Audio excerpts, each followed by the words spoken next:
जय हिंद दोस्तों। हम लोगों ने पिछले दो वीडियोस में मैथमेटिकल मॉडलिंग का डेफिनेशन और एक फॉलिंग ऑब्जेक्ट यानी किसी ऑब्जेक्ट का फ्री फॉल हो रहा है तो उसका मैथमेटिकल मॉडल, और इसके अलावा माइस फील्ड माइस एंड आउल यानी कि किसी फील्ड में चूहे हैं और आउल्स हैं तो उनका जो मैथमेटिकल मॉडलिंग होगा उनके पॉपुलेशंस का, वो हम लोगों ने देखा था। और अब इस वीडियो में हम लोग देखेंगे mathematical model of atomic waste disposal problem. अब ये क्या है, फिर से एक कहानी से सुनते हैं। तो क्या होता है कि जैसे हमारे बहुत सारे एटॉमिक रिएक्टर्स होते हैं इलेक्ट्रिसिटी प्रोड्यूस करने के लिए, या और भी जो एटॉमिक वेस्ट क्रिएट होता है अलग अलग कारणों से, उन्हें डिस्पोज करना होता है। ये बहुत बड़ा प्रॉब्लम होता है क्योंकि हम लोग मतलब ऐसे नॉर्मल कचरे की तरह इसे कहीं भी फेंक नहीं सकते हैं क्योंकि इससे रेडिएशन निकलता है, तो ये बहुत ख़तरनाक हो जाता है। तो इसलिए क्या करना पड़ता है कि इसको मतलब क्या करते थे लोग, जो साइंटिस्ट थे वो क्या करते हैं कि इसे एक बहुत बड़े मजबूत कंटेनर में भर देते हैं और उसको समुद्र में कहीं पर फेंक देते हैं, जहाँ मतलब वो समुद्र के अंदर चले जाता है। यही नॉर्मल प्रैक्टिस है, लेकिन जो इन्वायरमेंटलिस्ट हैं वो इसका बहुत विरोध कर रहे थे। ये स्पेशली अमेरिका में हुआ था, यूएसए में, जहाँ पे जो इन्वायरमेंटलिस्ट थे उन्होंने बहुत इसका विरोध किया। क्यों?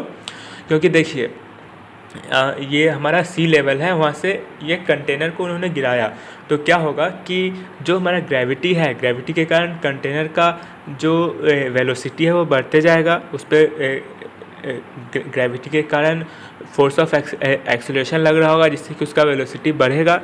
और अब मान लीजिए जहाँ पे उसे गिराया गया, वो सपोज कर सकते हैं हम लोग कि वहाँ पे जो सी बेड है, जो सी का नीचे वाला तल है, वो 300 मीटर है सी लेवल से। तो क्या होगा, वो 300 मीटर पहुँचते पहुँचते उसका वेलोसिटी इंक्रीज़ होते जाएगा, बढ़ते जाएगा, और हो सकता है कि उसका वेलोसिटी इतना बढ़ जाए कि उसके इम्पैक्ट के कारण वो इम्प्लोड हो जाए, ब्लास्ट हो जाए, फट जाए वो कंटेनर, और जो वेस्ट है, एटॉमिक वेस्ट है, वो पूरा स्प्रेड हो जाए।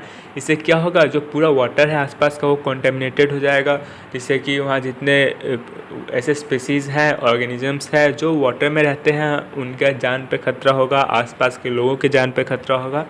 तो इसीलिए जो इन्वायरमेंटलिस्ट थे वो इसका विरोध करते थे। तो इसी का हम लोग मैथमेटिकल मॉडल देखेंगे कि एटॉमिक वेस्ट डिस्पोजल प्रॉब्लम का मैथमेटिकल मॉडल क्या होता है। तो क्या करना है कि सबसे पहले ये देखिए, हमारा सबसे ऊपर है सी लेवल, वहाँ पे आपको एक बॉक्स दिख रहा है जो कि कंटेनर है। ये बहुत ही स्ट्रॉन्ग कंटेनर होता है, और हम लोग जो इसका जो पोजीशन है सी लेवल से, उसको हम लोग वाई में मेज़र करते हैं, उसको यानी कि उसको हम लोग वाई से डिनोट करते हैं। तो हम लोग अब क्या करेंगे कि इस पर हम लोग फोर्स को नापेंगे, फोर्स देखेंगे कि इस पर कितना फोर्स लग रहा है। तो क्या होगा, सबसे पहले तो वो जो हमारा कंटेनर है उसका कुछ वेट होगा, इसलिए उसका वेट के कारण जो फोर्स है W वो लग रहा होगा। इसके अलावा आप लोगों ने आर्किमिडीज प्रिंसिपल पढ़ा होगा कि जब भी किसी पानी में हम लोग किसी भी ऑब्जेक्ट को डालते हैं तो उसके ऊपर इतना ही फोर्स लगता है जितना वो वाटर को डिस्प्लेस करता है, जिसको हम लोग बुयांसी फोर्स बोलते हैं। तो ये क्योंकि पानी में जा रहा है तो इसके ऊपर बुयांसी फोर्स लग रहा होगा जो कि ऊपर की तरह होगा, ऊपर की तरफ होगा, जो मोशन है उसका अपोजिट। इसके अलावा इसके ऊपर ड्रैग फोर्स भी लग रहा होगा। ड्रैग फोर्स क्या होता है कि अब आप लोग सोच के देखिए, मान लीजिए आप छोटे थे, बहुत तेज़ आप दौड़ रहे हैं, तो क्या होगा, हवा जो आसपास होगा वो आपको फील होगा, लगेगा कि हवा के कारण कुछ फोर्स लग रहा है। तो उसी तरह जब हम लोग वाटर में जाते हैं तो उसका तो डेंसिटी और ज़्यादा है, तो वहाँ पर तो इसके कारण जो फोर्स है, ड्रैग फोर्स है, वो और ज़्यादा लगेगा, तो उसको हम लोग ड्रैग फोर्स बोल रहे हैं। और वो भी क्या होता है, जब हम लोग दौड़ते थे तो क्या होता था, जिधर हम लोग दौड़ रहे होते थे उसके अपोजिट डायरेक्शन में फोर्स लगता था, ड्रैग फोर्स। तो इसी तरह जब वाटर में वो बॉक्स गिर रहा है तो उसके मोशन के अपोजिट डायरेक्शन में ड्रैग फोर्स लग रहा होगा। ड्रैग फोर्स क्या होता है, C इंटू वी, जहाँ पे C हमारा ड्रैग कांस्टेंट होता है और V velocity of the object होता है। अब इसके लिए भी आप दौड़ने वाला एग्जांपल ले सकते हैं। आप अगर धीरे धीरे हम लोग जब चलते हैं तब तो हमें फील नहीं होता है इतना, जब बहुत तेज़ हवा चल रहा होता है तब होता है। लेकिन अगर हम लोग दौड़ते हैं तो क्या होता है, कम हवा में भी हमें फील होता है, क्योंकि हमारा वेलोसिटी जितना ज़्यादा बढ़ेगा ड्रैग फोर्स उतना ही ज़्यादा बढ़ेगा। तो इसी तरह जब वो पानी में ऑब्जेक्ट गिर रहा है तो उसका भी जब वेलोसिटी बढ़ता है तो ड्रैग फोर्स भी बढ़ता है। तो इसलिए जो टोटल फोर्स उस पर लग रहा होगा वो क्या होगा, W पॉजिटिव होगा, क्योंकि वो नीचे की तरफ मोशन की तरफ लग रहा है, तो W माइनस B क्योंकि बुयांसी फोर्स ऊपर की तरह अपोजिट डायरेक्शन में लग रहा है, और CV ड्रैग फोर्स वो भी नेगेटिव होगा क्योंकि वो भी ऊपर की तरफ लग रहा है। तो F is equal to W minus B minus C V. अब देखिए न्यूटन सेकेंड लॉ हमें याद करना है। न्यूटन सेकेंड लॉ का बात हम लोगों ने फ्री फॉल वाले मैथमेटिकल मॉडल में भी किया था। तो न्यूटन सेकेंड लॉ क्या होता है कि F is equal to M A mass into acceleration. तो एक्सेलरेशन को हम लोग D V by D T लिख सकते हैं। तो क्या होगा force mass M into D V by D T, और यहाँ हम लोगों ने ये लिखा था W minus B minus C V.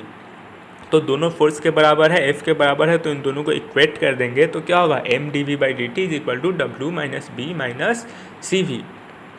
अब क्या करना है, m को हम लोग ले जाएंगे राइट हैंड साइड में। तो D V by D T is equal to 1/m into W minus B minus C V. अब नेक्स्ट स्टेप में देखिए जो हमारा वेट होता है वो क्या होता है mg, mass into gravity, mg is equal to W. तो जो m है वो हो जाएगा हमारा w बाई जी, ठीक है। तो हम लोगों ने m को लिखा w बाई जी, तो हो गया हमारा D V by D T is equal to G by W into W minus V minus C V. अब क्या करना है, हमें इसे अंदर मल्टीप्लाई करना है और उससे हम लोग को ले आना है लेफ्ट हैंड साइड में। तो D V by D T left में जैसे का तैसे रह गया, और हम लोगों ने जी बाई डब्ल्यू को क्या किया, सी वी के साथ मल्टीप्लाई किया। तो हमारे पास क्या आया, सी G by W into we, और ये निगेटिव आया, सी वी माइनस में था, और इसे हम लोग लेफ्ट हैंड साइड में ले आए, तो ये हो गया हमारा पॉजिटिव। और राइट हैंड साइड में क्या बच गया G by W into W minus B. इसको हम लोग इक्वेशन नंबर 1 ले लेते हैं। और अब ये देखिए ये हमारा लीनियर इक्वेशन मिल गया हम लोग को, किसमें, वी में, ठीक है। हम लोग को लीनियर इक्वेशन मिल गया। याद करिए लीनियर इक्वेशन क्या होता था, D X by D T A X plus is equal to Q, यही होता था ना। तो ये हम लोग को मिल गया वी के टर्म में जो हमारा तो इंटीग्रेटिंग फैक्टर हम लोग निकालेंगे। इंटीग्रेटिंग फैक्टर क्या होगा, E to the power coefficient of V, तो ये हमारा is equal to E to the power C G by W D T. Integrate करेंगे तो होगा is equal to C G by W into T. अब हम लोग क्या करेंगे, जो हमारा इक्वेशन नंबर 1 है इसको हम लोग मतलब इंटीग्रेट करना था, इसी को सॉल्व करना था। तो हम लोग ने इंटीग्रेटिंग फैक्टर निकाला। इंटीग्रेटिंग फैक्टर से हम लोग मल्टीप्लाई करेंगे दोनों साइड और उसे इंटीग्रेट करेंगे। तो क्या होगा, इधर हो जाएगा हमारा v into E to the power C G by T is equal to G by W, W minus B पहले से था, उसको हम लोगों ने integrating factor integral E to the power C G by W T D T से क्या किया, मल्टीप्लाई कर दिया। तो हमारे पास इधर देखिए क्या बचता है, हमारे पास बचेगा W minus B by C बाहर आ जाएगा क्योंकि इंटीग्रेट करने से, और E to the power C G by W into T. और C1 प्लस जो हमारा है वो है कांस्टेंट ऑफ इंटीग्रेशन। ये ऐसा है क्यों हुआ, क्योंकि जब हम लोग एक्सपोनेंशियल को इंटीग्रेट करेंगे तो क्या होगा, E to the power C G by W into T divided by W C G upon W, जिससे कि जी और डब्ल्यू तो कैंसिल हो जाएगा लेकिन सी बच जाएगा, तो सी हमारा डिनोमिनेटर में रह गया है।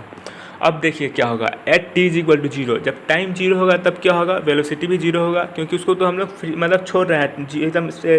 टाइम जीरो जब शुरू हुआ तब तो ऐसी रेस्ट में था सी लेवल पे, उसका हम लोगों ने छोड़ा, तो क्या हुआ, जो इनिशियल टाइम था उसमें वेलोसिटी भी जीरो था।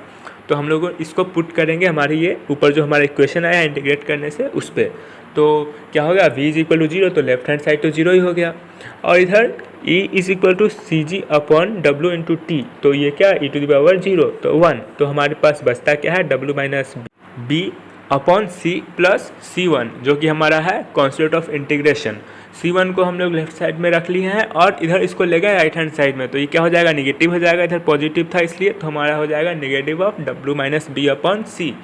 अब क्या, इस C1 के वैल्यू को हम लोग पुट कर देंगे जो हम लोगों ने इंटीग्रेट करके निकाला था उसमें, तो हमारे पास क्या आएगा, v into E to the power C G upon W into T is equal to W minus B upon C, वहाँ पर था हमारा, और E to the power C G by W into T ये भी था, और C1 के जगह पे negative of W minus B upon C. अब देख रहे हैं W minus B upon C तो दोनों साइड होगा ना, तो उसको हम लोग ले लेंगे कॉमन, तो हमारे पास हो जाएगा V T is equal to W minus B upon C 1 minus E to the power minus C G upon W into T.